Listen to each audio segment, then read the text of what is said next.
Yes, hello good mga kalusyang, it's me, Warayane. So for today's vlog mga kalusyang ay pupunta tayo at nandito na nga ako ngayon.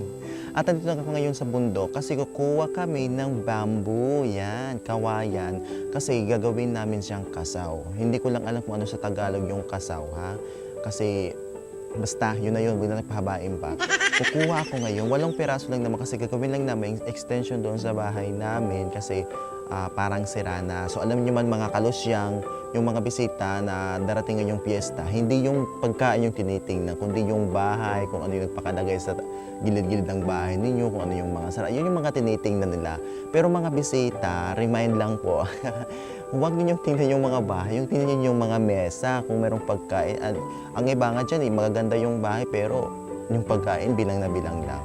Pero sorry lang hindi naman lahat ganun. Pero yun talaga yung naobserbaran ko or na observation ko about sa mga may mga fiesta or may mga birthday or mga special occasion. Ganun talaga yung mga tinitingnan nila. Hindi yung mesa yung tinitingnan talaga, kundi yung paligid ng mga bahay, kung yung nagpakalagay, yung mga picture, yun. Kaya yung mga panty ninyo, yung mga bara, huwag yung nilagay sa gilid-gilid kasi talagang mapapansin yan. So ayun mga kalusyang, so huwag natin pabain to. Ipapasok muna ang ating intro.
Naloto mo. Nagtatawa si tita. Sana all fresh.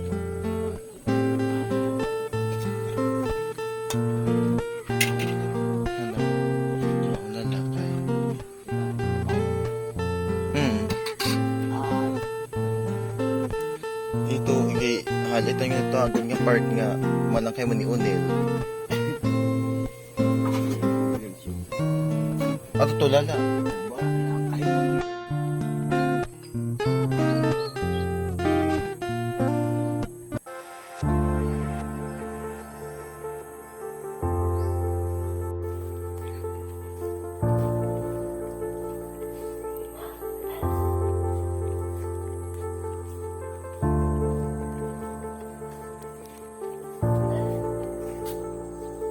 Sa'yo ladan.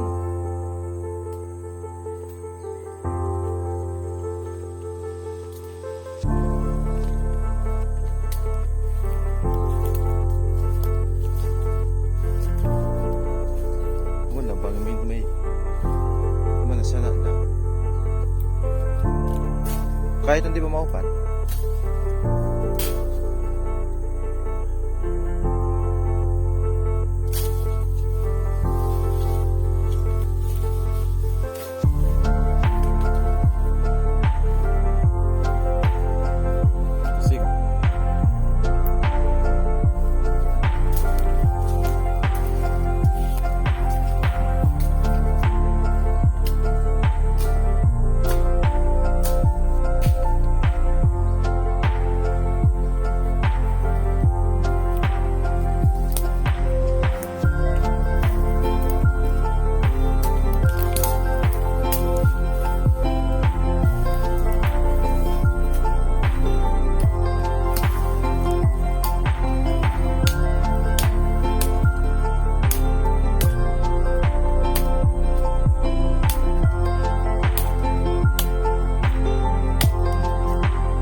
ta?